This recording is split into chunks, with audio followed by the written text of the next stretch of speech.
this sect that did some of the Dead Sea Scrolls, the Nabateans, who lived outside of Jerusalem and down in the Dead Sea. These were the people that James Pike was investigating when he died in the Negev. A few years ago, well, actually over many years, was a very important manuscript find in 1948 at a place called a Greek Orthodox monastery called Chenoboskion in Upper Egypt that was on a much older site called Nag Hammadi. And out of the ground at Nag Hammadi came 43 codices that were by groups of scholars coordinated worldwide, translated through the 50s and 60s and 70s. This is all now available as the Nag Hammadi Library. And it's very, very interesting stuff because this stuff went into the ground AD 270. So the later bishops, the patristic recensionists, the diddlers and fiddlers and all of that were kept away from it. Nobody had seen this stuff since AD 280. So it was very, very interesting. Of the 53 texts, 41 were unknown in any other version. Of those that were known, there was some of the late Plato. There was portions of Matthew, but what was interesting were these previously unknown texts, some of which were very close to gospel type material, a gospel according to Philip, the second known version of the Gospel of Philip, a gospel according to Thomas, the doubter, my favorite guy.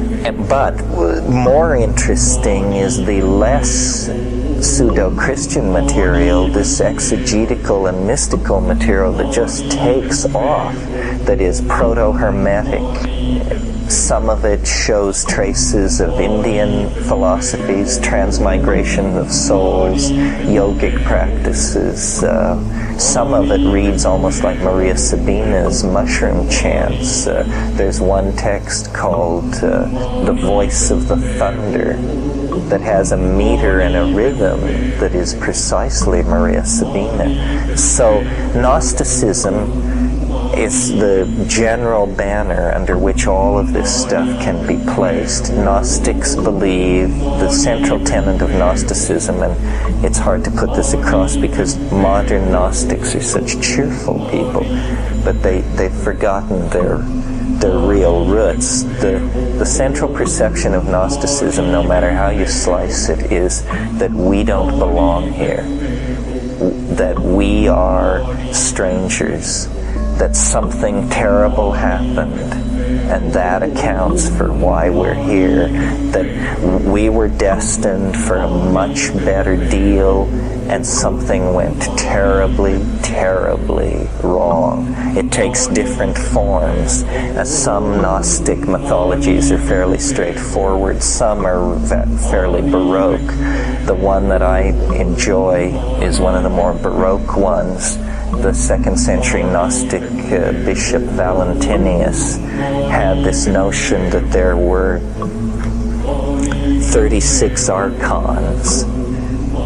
They are demons of progressively lessening power that interpose themselves between man and a true vision of God.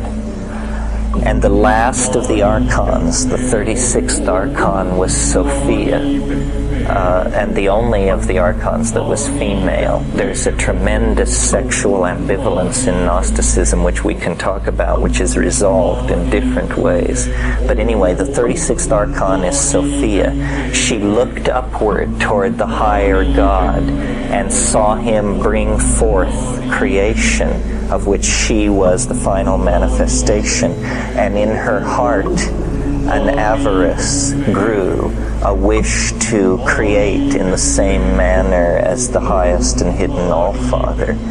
And she brought forth It's described as an abortion. She self-fertilized herself. She did not understand the requisites of creation, and she turned inward into herself, and she brought forth a monstrosity.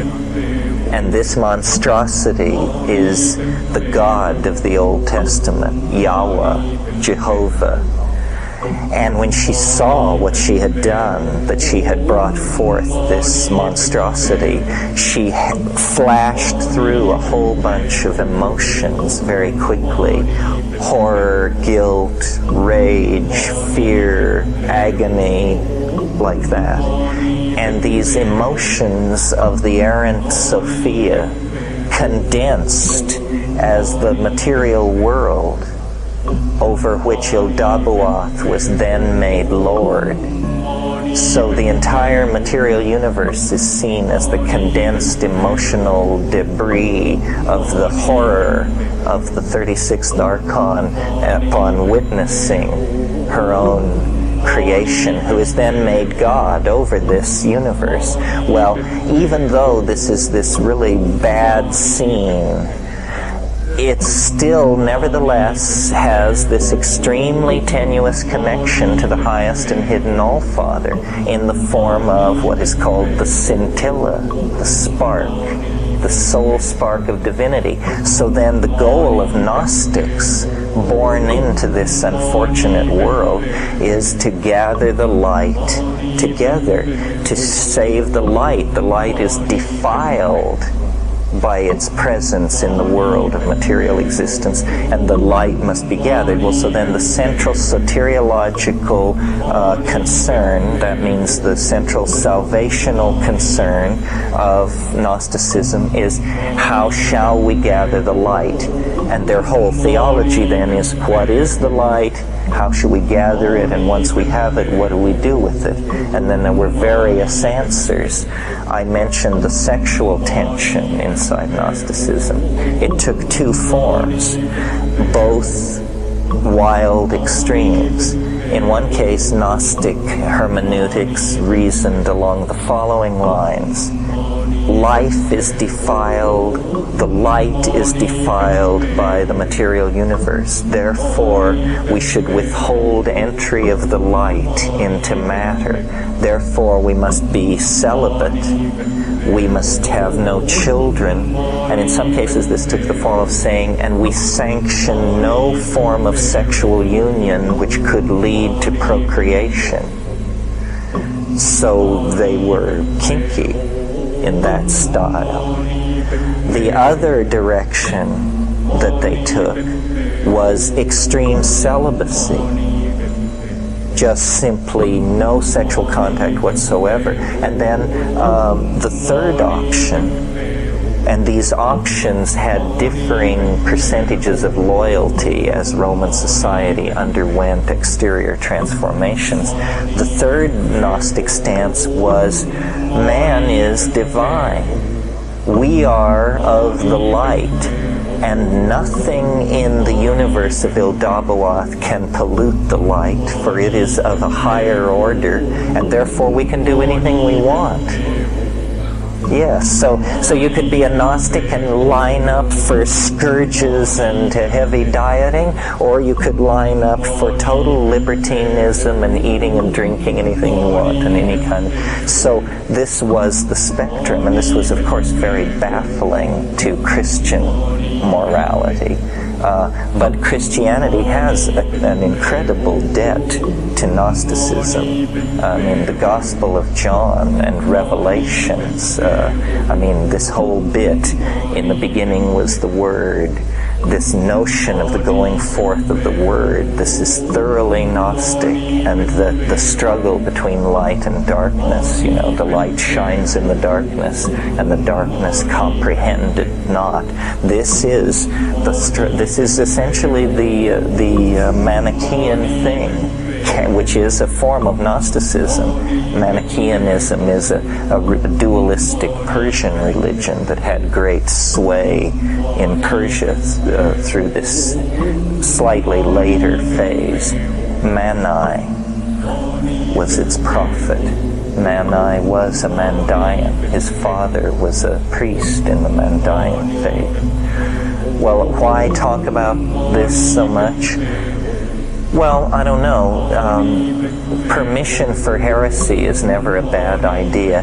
And I think this is an important issue which is not resolved. I mean, we are all love bunnies of one sort or another. But what do you do about this thing? Are we of the earth? Is it our charge and our destiny? Or are we from another place? You can't have it both ways. This is a pretty clear division. What are we to be? Are we to integrate with nature? Or are we to transcend it through an act of conjuration out of the self, which is what culture is? I mean, apparently we have made the choice, and all we're doing now is the philosophical dotting of the I's. Our commitment to technology is thoroughly Gnostic. Our commitment to we believe that nature is something that withholds secrets from us, that we must wrest the secrets of nature from it in order to somehow complete ourselves. And, modern Gnosticism plays all this down. Modern Gnosticism is existential and capitalizes more on the idea of abandonment. They're less interested in the program for returning to the higher and hidden All-Father, and much more interested in talking about how we are abandoned by the All-Father, and therefore what a drag it is and what can we do about it. So that people like Heidegger are thoroughly Gnostic in their thinking. I mean, anybody who is not, because you see, what Gnosticism denied was the presence of God in the world. You need to understand that it was an article of faith of Gnostics, that this is really a long way from God, that we are really off, way out, away from it.